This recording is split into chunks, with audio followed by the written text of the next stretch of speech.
Hello students, I am Ajay Karmarkar. Before starting video, I would like to tell you something. Please sit with copy pen. If you find somewhere important, pause the video, note it and proceed on. If you find somewhere difficulty, then please write in comment box. I will definitely solve your problem. And along with, please like, share and subscribe my channel that can reach more and more students. Thank you once again. Hello students, हमारे पहले lecture oscillation part first उसको आगे हम continue करते हैं। पिछली बार मैंने आप लोगों से ये जो बताया था कि ऑसिलेटरी मोशन के लिए सबसे नेसेसरी कंडीशन कौन सी होती है। तो नेसेसरी कंडीशन मैंने आपको बताया था कि जो एक्सीलरेशन होता है वो डिस्प्लेसमेंट की अपोजिट डायरेक्शन में होना चाहिए, यानी कि a is directly proportional to minus y displacement, या फिर एक्स एक्सिस के लिए भी ये एप्लीकेबल है दोनों के लिए। तीसरी बात, a equal to minus omega square x या फिर a equal to minus omega square y. ये सब एक ही फार्मूले है, बस ये अलग अलग एक्सिस के लिए है। ये एक्स एक्सिस के लिए एप्लीकेबल है, ये वाई के लिए।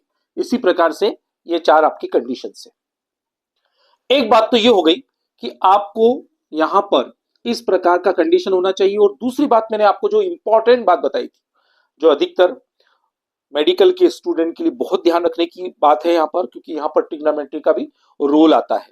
तो आपकी equation y equal to a sine theta या आपका x equal to a cos theta, इस प्रकार की इक्वेशन बनना चाहिए। साइन और कॉस के फॉर्म में अगर कोई इक्वेशन है तो इसका मतलब ये कि वो ऑसिलेटरी मोशन है। तो अभी हमारा पहले तो ये इक्वेशन में डिराइव करके बताऊंगा आपको। अब यहां पर ये इक्वेशन मैं आपको डिराइव करके बताऊंगा, तो उसके लिए आपको क्या करना होगा, हम क्या कंसीडर करते हैं, एक हाइपोथेटिकल स्फीयर। एक हाइपोथेटिकल स्फीयर मतलब एक काल्पनिक सर्कल, स्फीयर क्या सर्कल मान लेते हैं, और उस हाइपोथेटिकल सर्कल का जो सेंटर है वो है, और यहां पर जो रेडियस है उसको हम एम्पलीट्यूड ए दे देते हैं।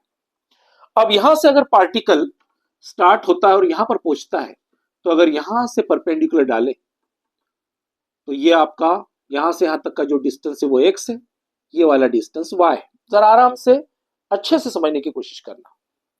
फिर ये धीरे से पार्टिकल यहां चला गया। अगर यहां से परपेंडिकुलर डालेंगे तो आप देख लीजिए कि y बढ़ते जा रहा है और x घटते जा रहा है। ओके, फिर यहां पर ये आपका ये दूसरा मतलब y1 मान लेते हैं, इसको y2 मान लेते हैं। यहां पर इसी प्रकार से ये पहले वाला x था, x1 था, ये x2 हो गया। फिर इसी प्रकार से ये पार्टिकल अगली पोजीशन पे गया, यहां गया, यहां परपेंडिकुलर डाला, तो इस प्रकार से ये x3 हो गया और यहां पर ये y3 हो गया। यानी y बढ़ते जा रहा है और x धीरे धीरे घटते जा रहा है।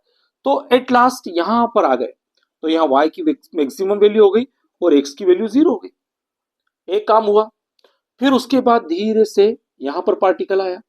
अब y की वैल्यू यहां पर क्या हो रही है, यहां पर देखिए y की वैल्यू घटते जा रही है और x की वैल्यू बढ़ते जा रही है। तो इस प्रकार से आप ये देख रहे हो कि ये इस प्रकार से ऑसिलेटरी मोशन करता है। तो चलिए अब हम क्या करते हैं, यहां तक तो मेरे ख्याल से बात समझ में आ गई होगी, और नहीं आई है तो मैं एक बार फिर से दोबारा बता देता हूं ताकि आपको कंफ्यूजन नहीं हो। और साथ साथ में आप लोगों से मेरी पोलाइट और हम्बल रिक्वेस्ट है कि ऐसे आप जिन्हें स्टूडेंट को जानते हैं, जिनको पास अप्रोच नहीं है, उनको दिक्कतें आ रही है, तो उनको भी सजेस्ट करो, उनको भी जोड़ो, उनको अपनी लिंक दो ताकि वो भी मुझसे जुड़ सके। चलिए यहां पर देखिए, तो यहां पर फिर से देखिए, ये पॉइंट यहां पर था तो ये मैक्सिमम था। सपोज x1 या y0 है, फिर धीरे से ये ऊपर गया, फिर यहां पर, और इस प्रकार से धीरे धीरे x घटते जा रहा है और ये y1 हो गया यहां पर, और यहां पर ये आपका धीरे से यहां पर देखा तो x2 हो गया। फिर इसी प्रकार से यहां पर गए तो यहां देख रहे हो कि ये लाइन धीरे से या नीचे आ गई है। फिर ऊपर गए तो यहां पर ये परपेंडिकुलर डाला, एक परपेंडिकुलर इधर डाला, यहां पर x एक्सिस के परपेंडिकुलर डाला और यहां पर इसके ऊपर डाला। तो देखो y धीरे धीरे धीरे बढ़ते जा रहा है और x धीरे धीरे इस तरफ आया, और ऐसे ही यहां पर आने पर देखो y घटते जा रहा है, फिर धीरे से यहां पर देखो फिर x बढ़ते जा रहा है। तो यहां पर ये हम कंसेप्ट समझ गए। चलिए अब हमारे पास जो मेन टारगेट था वो इक्वेशन का, वो पहले हम डिस्कस कर रहे हैं। तो सबसे पहले हम फिर से बना लेते हैं स्फीयर ऑफ रेफरेंस। ओके, ये स्फीयर ऑफ रेफरेंस, और स्फीयर ऑफ रेफरेंस के 4 हिस्से बराबर बराबर मान लेते हैं। इसको O कंसीडर करते हैं, यहां पर इसको P मान लेते हैं, और मान लीजिए एक सर्टन इंस्टेंट पॉइंट जो है वो A है। A नहीं लेंगे क्योंकि मैं एम्पलीट्यूड को A लूंगा, तो और कोई पॉइंट ले लेते हैं, Q ले लेते हैं, और इस Q से इसको मिलाते हैं, और ये एंगल है, सपोज ये एंगल थीटा है। क्लियर?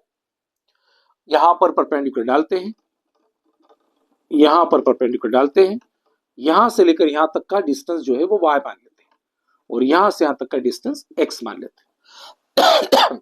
ठीक है, यहां तक बात समझ में आ गई। अब हम क्या करते हैं कि सबसे पहले इस पॉइंट का नाम दे देते हैं m, दे देते हैं। तो सबसे पहले यहां थीटा है, ऑब्वियसली कि ये लाइन और ये लाइन पैरेलल है, तो ये थीटा है, तो यहां ये भी थीटा होगा। ओके, क्योंकि इंटीरियर अल्टरनेट एंगल तो पैरेलल लाइंस होती है, ये ट्रांसवर्सल है और ये थीटा है। ध्यान रखिए स्फीयर ऑफ रेफरेंस का रेडियस हमने a लेना है, एम्पलीट्यूड, क्योंकि ये एम्पलीट्यूड है। ओके, तो अब यहां पर देखते हैं, हम ट्रायंगल लेते हैं m और ये n ले लेते हैं। तो इन ट्रायंगल OQN, OQN, यहां पर थीटा की अपोजिट साइड परपेंडिकुलर, हमेशा जैसे एरो बना लेना चाहिए, थीटा की अपोजिट साइड परपेंडिकुलर, और ये हुआ आपका बेस, और ये हुआ आपका हाइपोटेनस। ठीक है, तो अपने को साइन थीटा, तो परपेंडिकुलर क्या हुआ, ये परपेंडिकुलर है थीटा की अपोजिट साइड ON, और हाइपोटेनस जो है वो आपका OQ है। तो sine theta is equal to ON, ये कितना है y, और OQ कितना है, ये आपका जो रेडियस है स्फीयर ऑफ रेफरेंस का, वो आपका एम्पलीट्यूड हुआ। तो एम्पलीट्यूड हुआ तो A लिख देंगे इसके लिए। ठीक है, तो y is equal to A sine theta, A sine theta, ये आपकी इक्वेशन आ गई, y के फॉर्म में आ गई।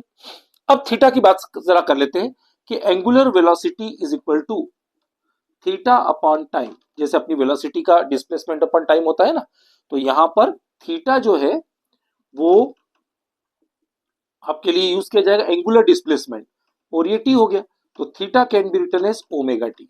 तो आपका y equal to a sine omega t, ये हो गई आपकी इक्वेशन, ये y एक्सिस के हिसाब से। और अगर आप चाहते हो कि हम cos थीटा के हिसाब से ले लें, तो यहां देखिए ये आपका ट्रायंगल हो जाएगा, या तो आप इस तरीके से ले लीजिए, या दूसरा तरीका है cos थीटा के फॉर्म में लेने का। तो y equal to O Q, और ये आपका m। ओके, अब यहां पर cos theta is equal to base और upon a, x equal to a cos theta, या x equal to a cos omega t. इसी प्रकार से ये भी फॉर्मूला बन सकता है, ये ले लीजिए, ये ले लीजिए, और दोनों तरीके से आप करेंगे तो भी आपका रिजल्ट सेम आएगा। तो मेरे हिसाब से आप यहां तक डिस्प्लेसमेंट के फॉर्म में आप इक्वेशन समझ गए होंगे।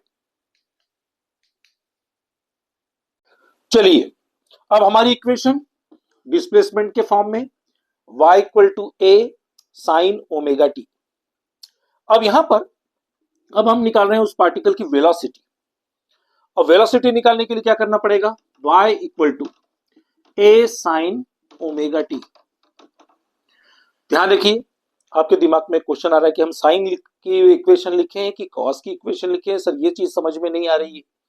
तो इसका मैं डाउट आपको क्लियर कर देता हूं। देखिए क्या होता है, जैसे सिंपल पेंडुलम है, और सिंपल पेंडुलम जब मीन पोजीशन से एक्सट्रीम पोजीशन पर जाता है और वापस आता है, फिर मीन पोजीशन पर आकर एक्सट्रीम पोजीशन में जाता है और वापस आता है, ये कंप्लीट ऑसिलेशन बनता है, एक कंप्लीट पूरा बन जाता है। तो अब यहां पर क्या होता है कि जब हम मीन पोजीशन के लिए लेते हैं तब वो साइन कर्व होता है, और जब एक्सट्रीम पोजीशन मतलब जब पेंडुलम एक्सट्रीम पोजीशन पर हो, यानी वहां पर मैक्सिमम पोटेंशियल एनर्जी होती है और मिनिमम काइनेटिक एनर्जी या काइनेटिक एनर्जी जीरो भी मान ली जाए तो चलता है, तो उसके लिए ग्राफ ऐसा बनता है, ये ऊपर से चलता है। तो ये कॉस थीटा कर्व है और ये साइन कर्व है, बस इतना सा आपको ध्यान रखना है। ये बात अच्छे से समझना है। मैथमेटिक्स वाले स्टूडेंट तो समझ गए होंगे, लेकिन मेरा अधिकतर कंसंट्रेशन इस चीज को समझाने के लिए मेडिकल वाले स्टूडेंट को थोड़ा ध्यान रखना पड़ेगा, है ना। तो यहां पर y equal to a sine omega t. अब हमें क्या निकलना, वेलोसिटी निकलना है। तो आपको पता है कि dx बाई डी टी या फिर dy by D T displacement के रिस्पेक्ट में टाइम को डिफ्रेंशिएट करते हैं, टाइम के रिस्पेक्ट में, तो वेलोसिटी मिलेगी। तो अब चलिए डिफ्रेंशिएट करते हैं। तो यहां पर हम डिफ्रेंशिएट करते हैं with respect of t. Okay, तो dy by dt a as it is, और साइन का क्या हो जाएगा, cos ओमेगा टी, और कोएफिशिएंट जो जिसके रिस्पेक्ट में कर रहे हो उसके आगे जो भी नंबर होगा, वैल्यू होगी, वो कोएफिशिएंट होगा, वो आगे आ जाएगा। तो ये क्या बन गई, वेलोसिटी की इक्वेशन आ गई, ए ओमेगा कॉस ओमेगा टी। ये वेलोसिटी की इक्वेशन बन गई। यहां तक क्लियर हो गया। अब क्या होता है कि अब हम इसको और भी चेंज कर सकते हैं। जरा देखिए क्या क्या कर सकते हैं। Velocity is equal to a omega, क्या मैं इसको ऐसा लिख सकता हूं, कॉस स्क्वायर ओमेगा टी और उसके ऊपर रूट, रूट और स्क्वायर कैंसिल हो जाता है। लेकिन ऐसा करने से क्या हो गया, चला देखते हैं। वेलोसिटी ए ओमेगा रूट, और आपको आइडेंटिटी पता ही होगी, आप लोगों ने 10th में पढ़ा है कि cos square theta equal to 1 minus sine square theta होता है ना। तो इसी प्रकार से कॉस स्क्वायर ओमेगा टी को लिखेंगे 1 minus sine square omega T. Okay, यहां तक बात समझ में आ गई। और हमारे पास साइन ओमेगा टी को हम क्या लिख सकते हैं, ऊपर से जरा देख लो, sine omega t is equal to, ये ए नीचे आ गया, मतलब y बाय ए, यानी साइन की जगह, साइन ओमेगा टी की जगह क्या लिखेंगे, y बाय ए। तो यहां पर velocity is equal to a omega root 1 minus, यहां पर क्या लिखेंगे, साइन की जगह y बाय ए और उसका होल स्क्वायर, क्योंकि यहां पर स्क्वायर लगा हुआ है। तो velocity is equal to a omega 1 minus y square by a square. Velocity is equal to a omega root a square, LCM ले लिया, वाई स्क्वायर, और अपॉन में रूट ए स्क्वायर मतलब ए हो जाएगा और ए से कैंसिल, तो velocity equal to omega root a square minus y square. ये बगैर ट्रिग्नोमेट्रिक फंक्शन की वैल्यू हो गई, और ये ट्रिग्नोमेट्रिक वैल्यू के साथ में ये वाला फार्मूला, दोनों फार्मूले का यूज किया जा सकता है। अगर आपको थीटा वगैरह अगर सब चीजें दे रखी हो तो आप ये फार्मूला भी लगा सकते हैं, ये भी लगा सकते हैं। तो चलिए, आप वेलोसिटी के बारे में आपको समझ में आ गया होगा।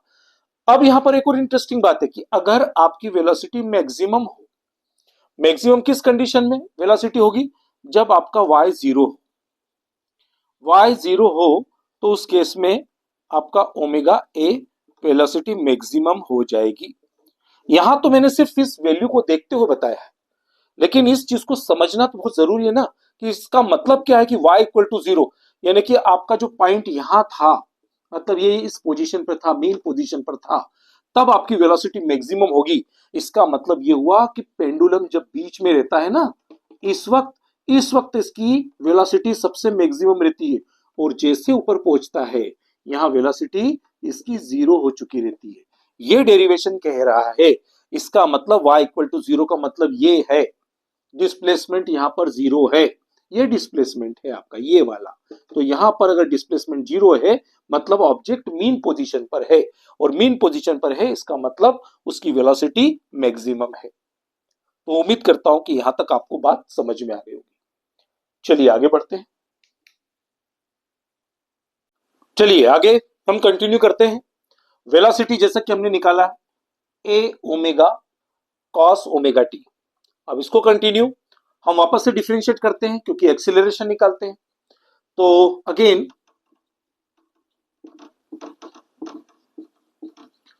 Differentiate with respect of t, तो dv by dt a omega as it is cos omega t का हो जाएगा माइनस साइन ओमेगा टी, और ये ओमेगा जो कोएफिशिएंट है वो फिर से आगे आ जाएगा। तो क्या बन गया, dv by dt बन गया एक्सीलरेशन ए ओमेगा स्क्वायर, और यहां पर आपका ये माइनस साइन ओमेगा टी। तो यहां पर हमने क्या किया, minus a y square sine omega t. अब आगे देखते हैं, हमारी वापस से साइन की इक्वेशन है, साइन ओमेगा टी जो होता है वो y बाय ए होता है। यहां पर वैल्यू रख देते हैं, तो ये y बाय ए से ए कट गया, a equal to minus omega square y. ये देखिए इक्वेशन आ गई।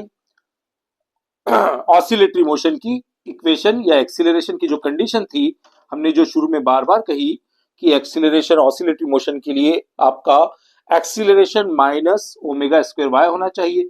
अब आपका एंगुलर वेलोसिटी कांस्टेंट है, तो a is directly proportional to minus y, जो कि हमारी ऑसिलेटरी के लिए, ऑसिलेटरी मोशन के लिए ये इंपॉर्टेंट कंडीशन है कि आपका एक्सीलरेशन डिस्प्लेसमेंट के माइनस में होना चाहिए। चलिए इसको और अच्छी तरह समझने के लिए हम एक इक्वेशन ले लेते हैं, और उस इक्वेशन को x equal to ten sine, और ये जो अंदर से जो जितनी भी टर्म्स दे रखी है उसमें अपने को एम्पलीट्यूड निकालना है, एंगुलर फ्रीक्वेंसी निकालना है, फ्रीक्वेंसी निकालना है, टाइम पीरियड निकालना है, और इनिशियल फेज निकालना है। क्वेश्चन बहुत छोटा सा है, बहुत आसान सा है, लेकिन ये पूरी इंफॉर्मेशन देता है पूरी इक्वेशन के बारे में, इसीलिए इसको समझना बहुत जरूरी है। एमसीक्यू में ऐसे छोटे छोटे क्वेश्चन आते हैं, तो पहले हम क्या करते हैं, सबसे पहले एक जनरल इक्वेशन लिख लेते हैं, a sine omega t plus five. मेरे ख्याल से मैं जैसे ही क्वेश्चन लिख रहा हूं आपको अधिकतर बातें समझ में आ गई होगी। ये ए मतलब होता है एम्पलीट्यूड, यहां पर आपकी एंगुलर फ्रीक्वेंसी है, ये आपका फेज डिफरेंस है, और उसके बाद टाइम पीरियड इसी में से निकल आ जाएगा, फ्रीक्वेंसी निकल आएगी, एम्पलीट्यूड तो निकल ही आ गया। तो देखिए कितनी सारी चीज आ गई, और आपका इनिशियल फेज यहाँ आपको शुरू में मिल गया। तो इनिशियल फेज जो भी आपका ओमेगा टी के साथ में जो वैल्यू आती है वो आपका फेज वैल्यू आती है। तो यहां पर फेज आपका कितना है, 0.5। कंपेयर करें तो देखिए ये 5, ये 0.5। एम्पलीट्यूड ए, साइन के आगे जो भी होगा वो एम्पलीट्यूड है, साइन के आगे एम्पलीट्यूड आपका 10 है। चलिए ये भी काम हो गया आपका। अब एंगुलर फ्रीक्वेंसी टी के आगे, ये स्मॉल टी जे है, इसके आगे जो ओमेगा है वो आपका एंगुलर फ्रीक्वेंसी है। चलिए 20, ये यहां ये हो गई। अब आपके पास दो चीजें बची है, फ्रीक्वेंसी और टाइम पीरियड। उसके लिए देखते हैं, ओमेगा आपका हो गया 20, ओमेगा की वैल्यू कितनी होती है, 2 पाई बाय टी, या फिर पहले फ्रीक्वेंसी निकाल लेते हैं, 2 पाई न्यू इक्वल टू 20। ये न्यू मतलब फ्रीक्वेंसी, 20 बाय 2 पाई, 2 10 जा 20, इन्हें 10 बाय पाई, चाहो तो पाई की वैल्यू रख दो। ओके, तो ये हो गई आपकी फ्रीक्वेंसी 10 बाय पाई, या चाहो तो 22 बाय 7 यानी कि 70 बाय 22, और छोटा और कर सकते हो तो और सिंपलेस्ट फॉर्म में कर लो, 35 बाय 11, और पॉइंट में चाहते हो तो और पॉइंट में ले लीजिए,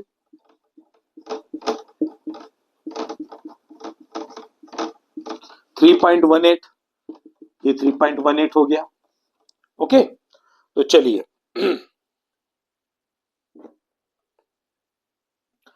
ये हो गई हमारी फ्रीक्वेंसी। और टाइम पीरियड के बारे में अगर करना है तो फ्रीक्वेंसी का अपोजिट टाइम पीरियड होता है ना। तो फ्रीक्वेंसी हमारी कितनी आ गई, फ्रीक्वेंसी हमारे पास 35 बाय 11 थी, तो टाइम पीरियड जो होता है 1 अपॉन फ्रीक्वेंसी होता है, तो ये 11/35।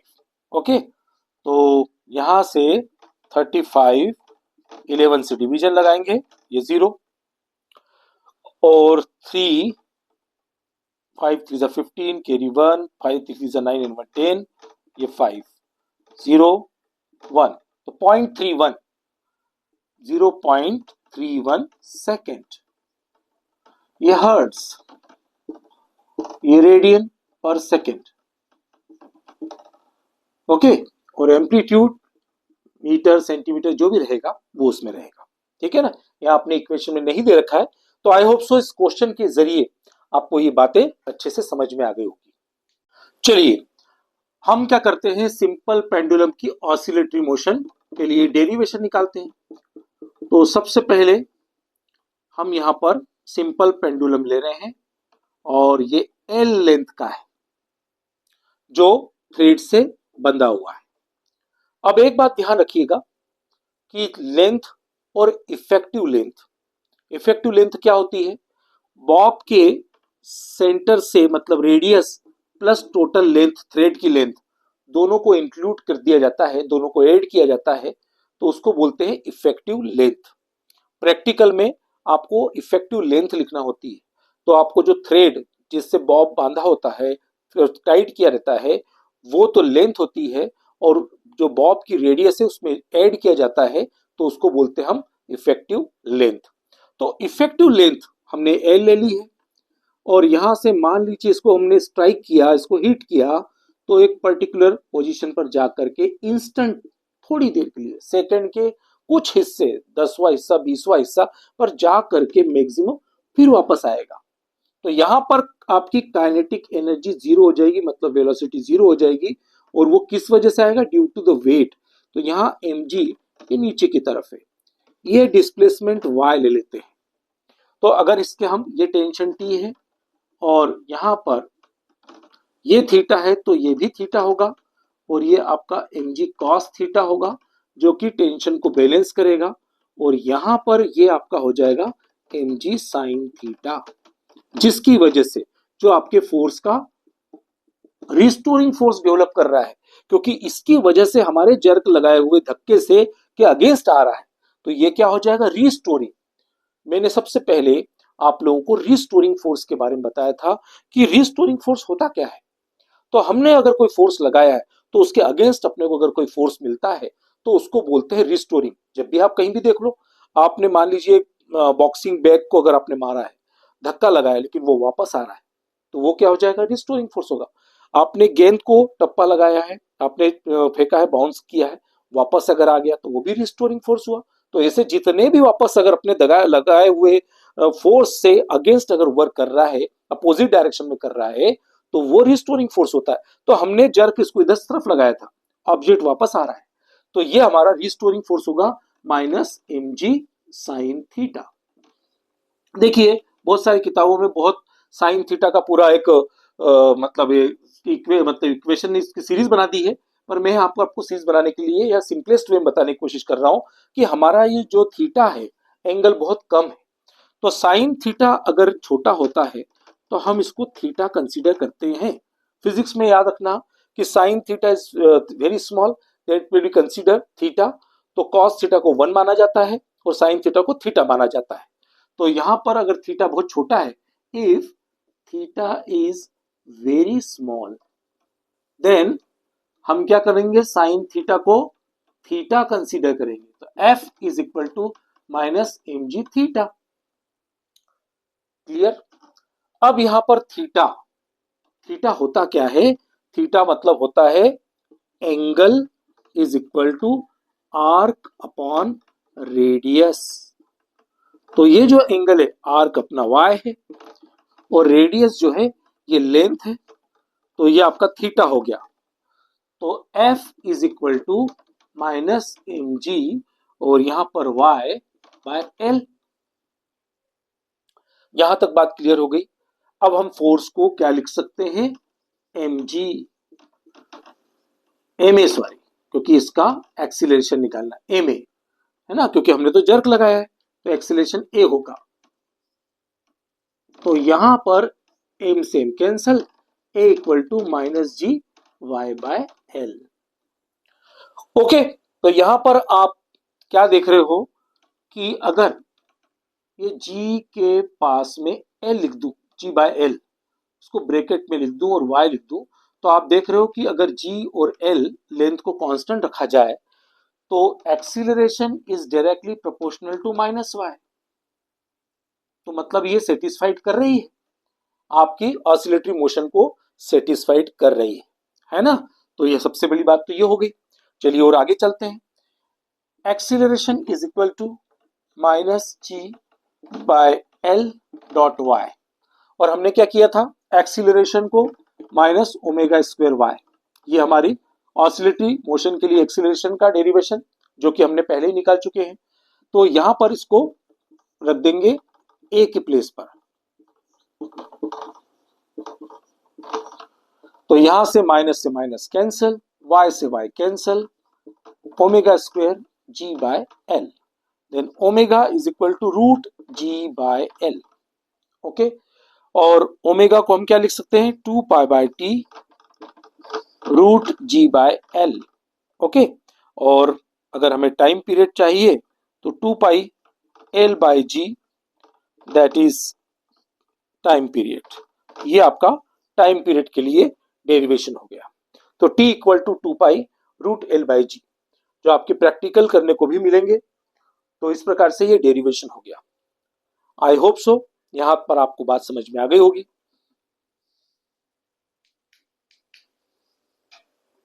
चलिए अगला डेरिवेशन देखते हैं, oscillations of a liquid column in a YouTube. YouTube के अंदर कोई लिक्विड है, फिलअप किया हुआ है, जो कि ग्राउंड से एच हाइट तक है, और इसकी डेंसिटी हमने सिग्मा कंसीडर की है। ओके, और जब हम इसको ब्लो करते हैं या इसको हम प्रेशर से इसको जर्क करते हैं या पिस्टन से इसको धक्का लगाते हैं, तो ये लिक्विड थोड़ा नीचे उतर जाता है, तो यहां से लिक्विड ऊपर आ जाता है, और जैसे ही हम इस फोर्स को हटा लेते हैं तो वापस अपने पास अपनी जगह पर लिक्विड आता है, और इस प्रकार से ऑसिलेशन करता रहता है। तो यही हमें चीजें प्रूव करना है कि किस प्रकार से ये ऑसिलेटरी मोशन करेगा। तो सबसे पहला काम हमारा ये है कि सबसे पहले इस लिक्विड का मास निकालते हैं। ठीक है, तो मास ऑफ लिक्विड, तो मास का फॉर्मूला क्या होता है, वॉल्यूम इनटू डेंसिटी। वॉल्यूम के लिए क्रॉस सेक्शन एरिया यूट्यूब का ए है, इसमें 2 डायमेंशन आ जाते हैं, और हाइट जो है वो h, दोनों तरफ इसके कारण लेग्स हैं, तो इसलिए हम यहां पर 2h लेंगे। तो ये तो हो गया आपका वॉल्यूम और इनटू डेंसिटी। ओके, तो ये तो हो गया मास लिक्विड का, लिक्विड 2ah सिग्मा। चलिए यहां तक तो बात क्लियर हो गई। अब हमने इसको क्या किया, ब्लो किया, धक्का लगाया, हवा से फूंक मारी, कुछ भी किया, तो ये लेवल नीचे गिर गया। सपोज ये y है, तो इतना ही लेवल ऊपर आ जाएगा, y लेवल ऊपर आ जाएगा, तो टोटल कितना हो जाएगा यहां से यहां तक का 2y। तो ये जो फोर्स होगा जिसको हमने ब्लो किया था, वो कौन सा फोर्स कहलाएगा, उसको रिस्टोरिंग फोर्स कहेंगे। मैं बार बार बोलते आया हूं कि restoring force is necessary condition for oscillatory motion, कि ऑसिलेटरी मोशन करने के लिए हमें एक रिस्टोरिंग फोर्स का होना जरूरी है। अगर हम किसी चीज को जर्क करते हैं तो पेंडुलम वापस आता है, स्प्रिंग को धक्का लगाते हैं तो वापस आता है। तो इस प्रकार से यहां पर भी हमने जो ब्लो किया था उसका हम क्या करते हैं, वेट निकालेंगे, वेट, क्योंकि फोर्स इक्वल करना है अपने को। तो सबसे पहले तो हम उस लिक्विड का यहां से लेकर यहां तक का जिसको हमने धक्का लगाया उतना ही हमने फोर्स लगाना है। तो फोर्स लगाना है तो यह कितना हो जाएगा, इसके लिए भी क्रॉस सेक्शन एरिया आपका ए है, सेम है, लेकिन यहाँ हाइट y और y, यहाँ पर 2y हो गई। लिक्विड की डेंसिटी वो भी वो की वही रहेगी, और इसमें नया कुछ आएगा तो g आएगा, क्योंकि ये तो वॉल्यूम हुआ, डेंसिटी ये मास हुआ, वॉल्यूम डेंसिटी ये मास हो गया, और ये g आपका पूरा वेट हो गया। इसमें एक चीज की और कमी है, बताइए क्या चीज की कमी है, रिस्टोरिंग फोर्स बोला है तो ऑब्वियसली यहां माइनस जरूर लगाना है। ओके, अब हमारे पास ये F जो है वो रिस्टोरिंग फोर्स हुआ। F की जगह मास इंटू एक्सीलरेशन माइनस